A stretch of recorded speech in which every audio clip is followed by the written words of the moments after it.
Welcome back to Cosmic and Body Horror. Join us on a journey through the pages of old, dusty horror pulp magazines. Before we begin, I invite you to pause for a moment and share in the comments where in the world you're listening from and what time of day it is for you. The Dweller in the Tomb, by Henry Kuttner, author of Coffins for Six, Power of the Snake, etc. First published thrilling mystery, February 1937. The dust of centuries gives horrid birth to a thing of fleshly corruption. Menace, the night was thick with it. As I stood before the age-blackened door of the ancient Sussex castle, listening to the hurried pounding of hoofs dying away in the darkness, I felt the first warning of that frightful horror that was to engulf my wife, Lucille, and me, and send us to the brink of madness. 4. Faint, muffled as though it came from far underground, I seemed to hear a distant thudding from below, echoing the sounds of our guide's hasty retreat. As though something deep in the earth had awakened and was moving ponderously to investigate our arrival. I did not know then of the tomb beneath the castle, but I sensed something strangely amiss, something evil that seemed to brood over the lichened stones, like a fetid exhalation rising from foul corruption. Lucille moved closer to me. There was fear in her blue eyes as she looked up at me. "Jim," she said, and I saw her shiver. "Do you feel it? That thing the driver told us about?" "Nonsense," I said, trying to make myself believe my words. "He said the devil lived below the castle, and we'd be able to smell the foulness of his breath. Apparently, he didn't think the moat could have a bad odor too." That was true. The green-scummed black water of the moat, over which a rude bridge had been constructed, possessed a singularly horrible stench. I wondered if it had ever been drained. Lucille, about to reply, turned sharply. The door had opened slightly, and a man with a gaunt white face was peering at us from the gloom. A shrunken old man, with vivid dark eyes and a bloodless, wrinkled face. In a high-pitched, rasping voice he demanded, "Well, what do you want? You're on the wrong." I interrupted him. "I am Jim Mason, your nephew. Don't you remember me? This is my wife." He scrutinized my face suspiciously. "Why, yes." "You are Jim, all right. What are you doing in Sussex?" "We're on our honeymoon." Lucille and I, as a matter of fact, I hesitated. We'd planned just a brief visit, merely to say hello, but the driver went off in such a hurry that I had no time to ask him to wait. We'd planned to stay in the village tonight. A flicker of amusement appeared on the gaunt face. "They don't like this castle, Jim." "Well, come in." "You too, Mrs. Mason. What's your first name?" "Good. I'll call you Lucille. I am Martin Argyle. Jim's told you, of course." He took Lucille's arm to escort her through the doorway, while I remained behind to pick up the traveling bags. Frowning, I followed them in. Somehow, I didn't like the way my uncle's claw-like hand gripped Lucille's bare arm, like the talon of a bird of prey, loathsomely caressing.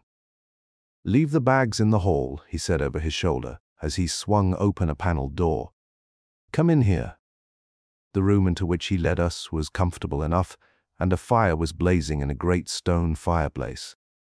But shadows lurked disquietingly in the corners of the high ceiling. Always there were shadows in the castle, even in broad daylight. "It is odd that shadows can be so unpleasant, Kent," Argyle said sharply, and a man got up leisurely from an armchair before the fire and came forward to meet us. He was a slender chap, apparently in his early 20s, with a ruff of stiff red hair and horn-rimmed spectacles that gave him an inquisitive, owl-like appearance. Argyle introduced us.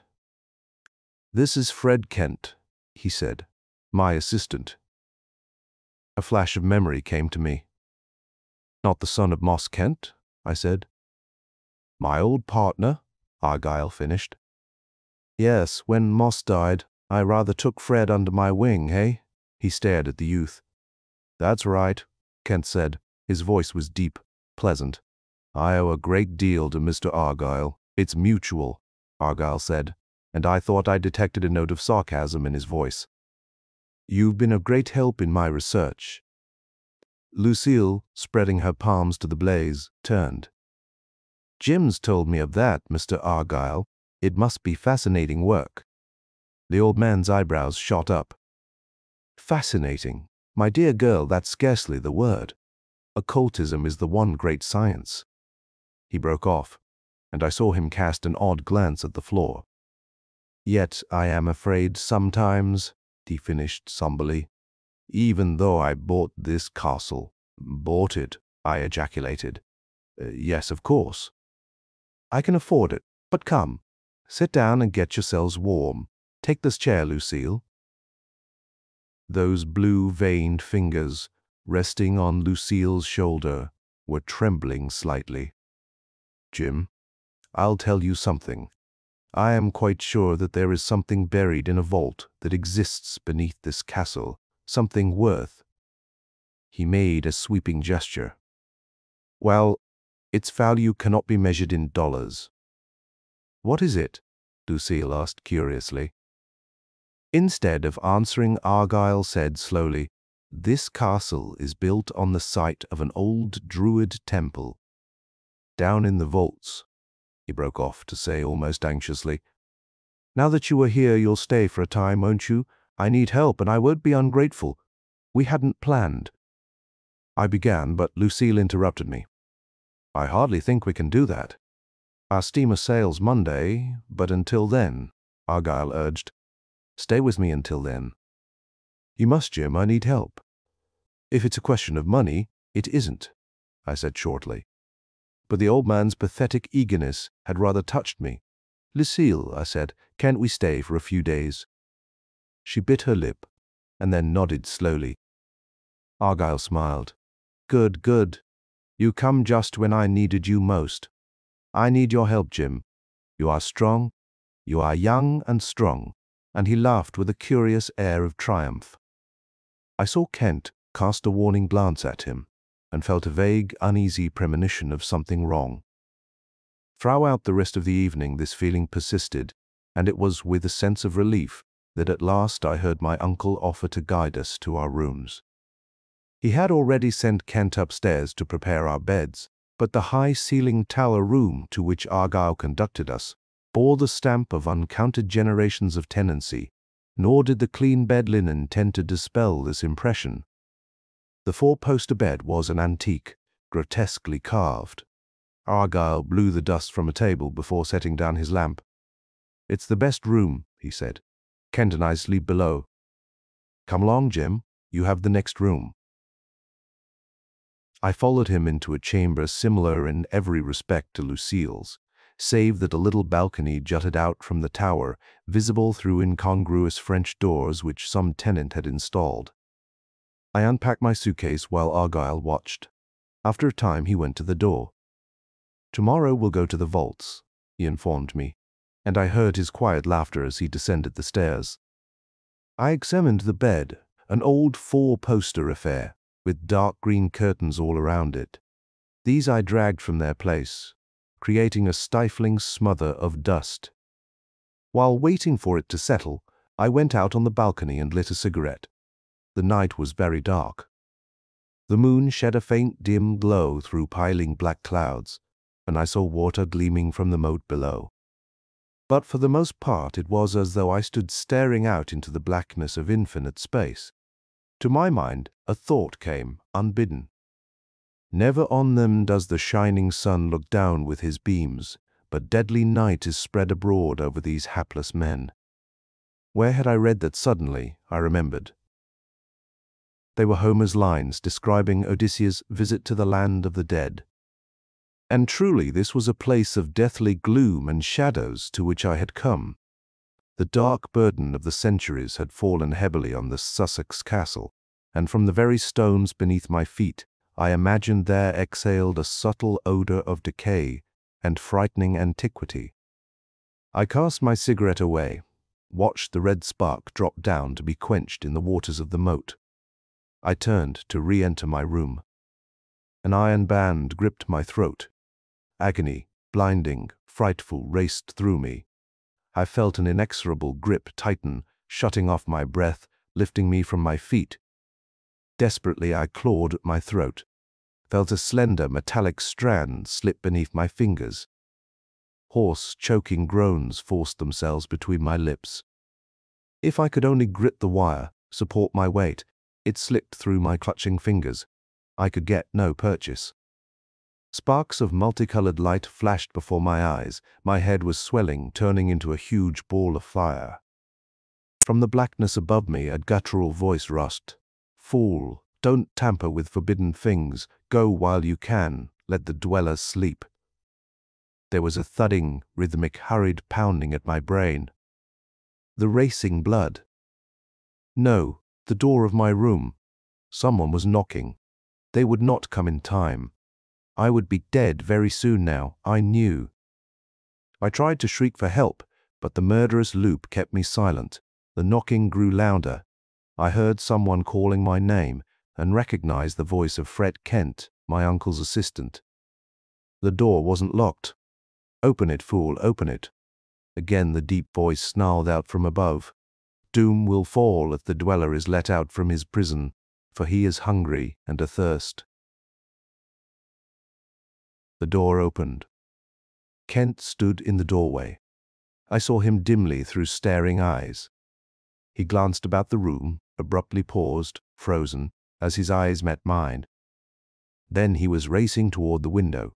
The iron grip about my throat relaxed. I collapsed, choking for air.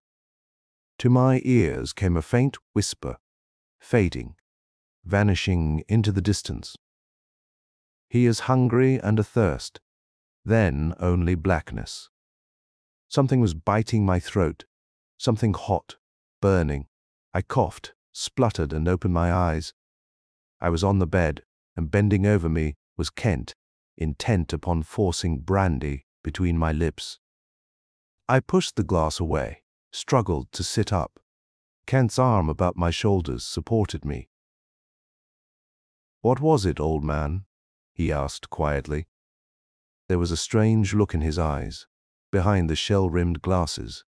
Was it fear? I could not be sure. I told him. He frowned, shaking his head. "I can't imagine," he said. "But look here, Mason, I'd rather you wouldn't tell Argyle of this. He hesitated, went on slowly. "Sometimes I am rather afraid of him, in spite of all he's done for me." "I see," I said. "Well, that's all right. Perhaps it will be better. I don't want to worry Lucille either, but I am going to get her away from this death trap."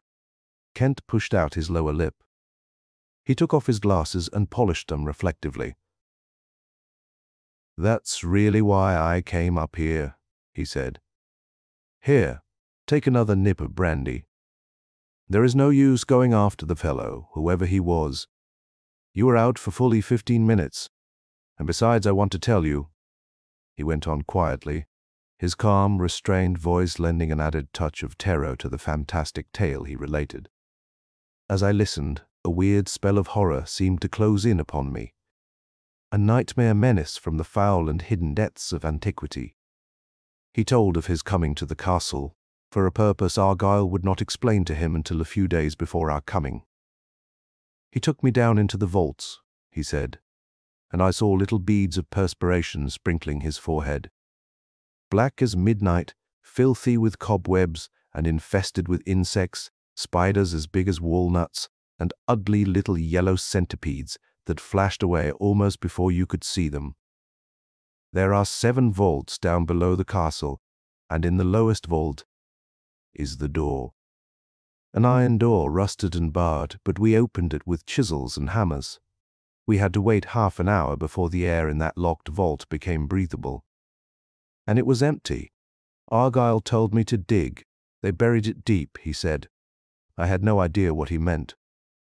Then I sweated and dug there until I had a shallow crater about 8 feet deep. And finally, about noon the day before yesterday, I struck something that sent out a hollow clang. I kept on digging. Kent brushed the perspiration from his forehead, went on. I uncovered an iron disc embedded in the solid rock. Several iron bars lay across it, their ends hidden in slots in the stone. After a great deal of hammering, we slid the bars into their slots and pried up the iron disc. Directly beneath it was another disc, warped and bent, as though terrific pressure had been applied to it from below. Argyle was tremendously excited. As he babbled, I finally managed to make out that this was the ancestral tomb of somebody or other. And finally I said impatiently, "Well, let's open it then," and I sent the crowbar swinging down. I don't know how to tell this, Mason. I've seen some odd things during my association with Argyle. Occult research isn't all fun, you know. But this, well. Argyle shrieked out a warning and caught me about the waist, deflecting the blow. As it was, the bar hit the iron near its edge and crashed through the metal. What happened after that? It's rather blurred and indistinct. I felt the crowbar jerked from my hand and drawn out of sight below the metal disc. Good Lord, Mason. Something pulled the crowbar out of my grip as though I had been a child, and I had been clutching it with all my strength. As I watched, I saw the iron disc bulge upward, cracking and snapping. Argyle sucked in his breath, but the disc did not rip open, as I feared. Then I heard it, a little gasp from the doorway. I turned.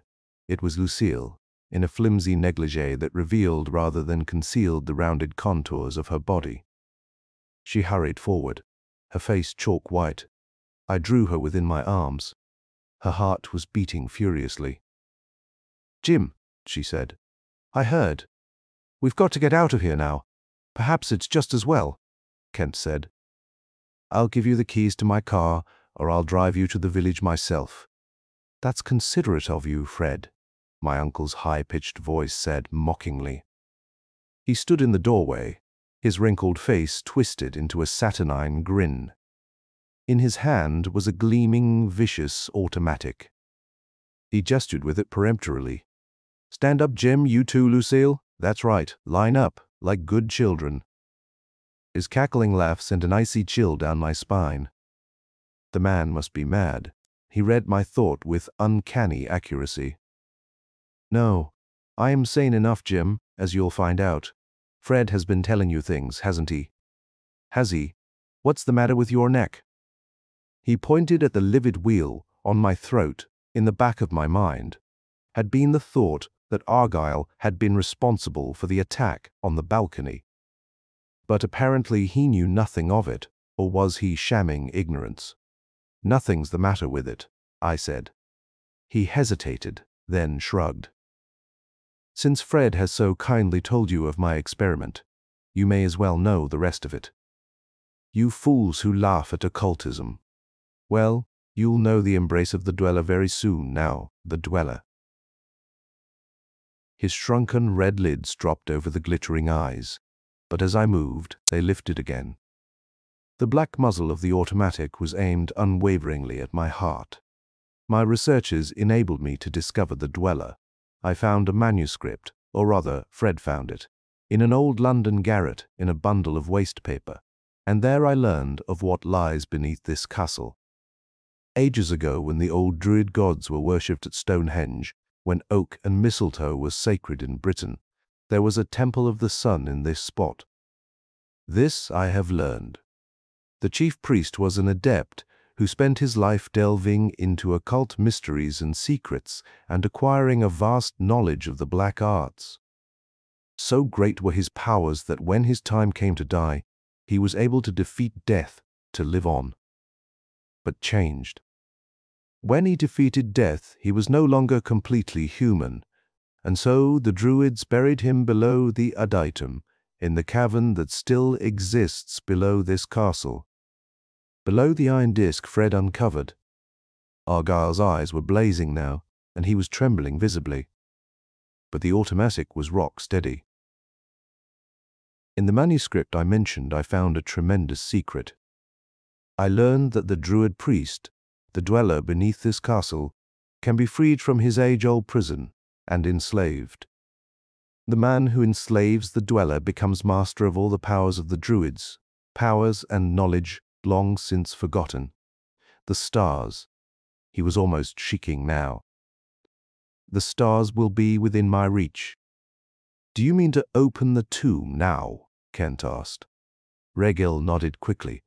He began to speak, but Kent, his nerves apparently snapping under the strain, burst out, "But the dweller. If you do that, the dweller will be freed." My uncle suddenly became quiet. He smiled very grimly. "Have you forgotten the sacrifice?" he asked. "The dweller will not be dangerous to me." Kent paled. He nodded slowly, and at Argyle's peremptory gesture moved toward the door. For a moment I hesitated. Then, at Argyle's frown, followed him, my arm about Lucille, procession of the damned, marching down to the abyss. First came Kent, then Lucille and myself, and finally Argyle at our heels, urging us on with that deadly automatic. Down from the tower, down steep stone steps into a dungeon-like underground room, Argyle had picked up a lamp from a table in the hall and through an arched opening in the wall. 7 volts festooned with grey cobwebs. Thin strands brushed my face and clung tenaciously. "I was down here yesterday," Argyle said from behind us. "But the spiders spin fast." There was an iron door ajar in the wall of the 7th vault, and through this we passed. We were in a narrow little chamber, empty, dank and odorous. There was a deep crater-like hole in the dirt floor, and at its bottom I saw a rusted iron disc, warped and bent. Suddenly I felt sick and giddy. I knew Lucille must be feeling even worse. "Buck up," I said in a whisper. "We'll get out of this, dear." Argyle barked a command, and Kent turned away, picked up a crowbar that leaned against the wall. Under the menace of the gun, he descended into the pit and began to break through the thin barrier of iron. Did I hear footsteps, thudding, distant footsteps, from below? Argyle heard them, for he gave a triumphant cackle of laughter. "Quicker, Fred, quicker!" he snarled. We must be ready. I could not see Kent's face in the shadow, but he attacked the disc with redoubled vigor. As it gave way, he scrambled up the side of the pit. Gay! Regil moved closer to the brink, peering down with quick side glances at us. I caught a glimpse of a dark, rough floor of stone beneath the disc, and on it was a low, oval platform, apparently intended to hold a coffin, but now empty. And, too, the light mercilessly revealed curious tracks upon the floor, dark oval patches far too huge for any human footprint. Thud, thud. Rhythmic padding of giant feet. I felt a presence in the tomb beneath us. There was an uneasy rustling and shifting, and Argyle shrieked in triumph and leaped back. "The dweller," he screamed. "He comes." He paused to set down the lamp carefully on the floor. I felt Kent nudge me, urge me back from the pit. I put my arm protectingly about Lucille.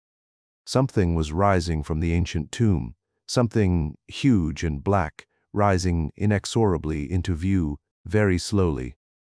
Something vaguely anthropoid in outline, but covered with a foul and glistening slime.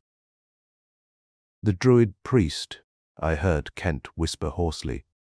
"The dweller in the tomb." Bloated and huge and vile beyond imagination it arose.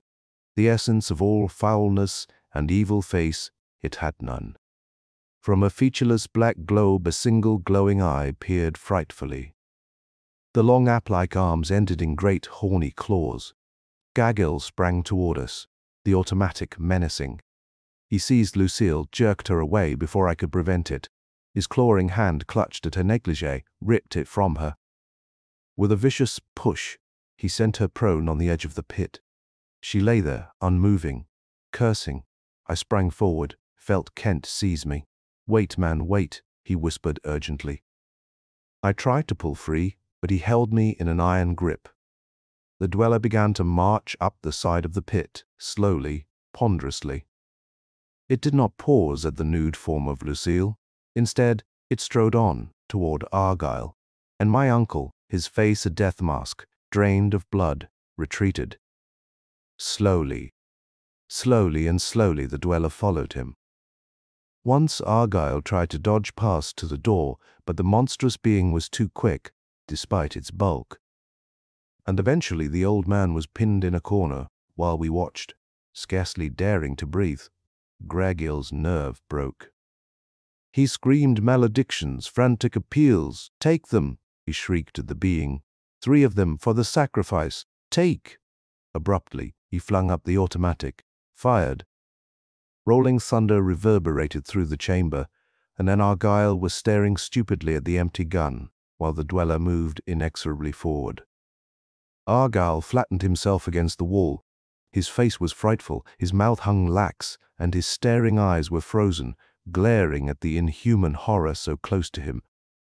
A crab-like claw swung up for Argyle's throat. With a scream of utter, agonized horror, my uncle collapsed. Tottered and dropped, and lay in a limp heap on the ground, his white face staring up blindly in the dim light of the lamp. I saw that he was dead. I heard the bark of a shot. Kent had pushed past me, a gun in his hand. Again the weapon roared. The dweller turned very slowly. The single eye seemed to glare at us malefically. Kent sent shot after shot into the gross, hideous body. And the dweller fell, toppled, and crashed to the ground beside my uncle, and lay writhing with curiously worm-like motions. Kent kept pumping bullets into it.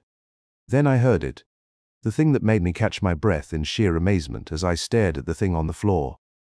While from the faceless, slimy head of the creature, a voice croaked, "Curse you, Kent, you blasted double-crosser." The words ended in the harsh death rattle. For an eternity, it seemed, I stood there, my mind working at lightning speed. I heard Kent's voice, all the assumed fear gone from it.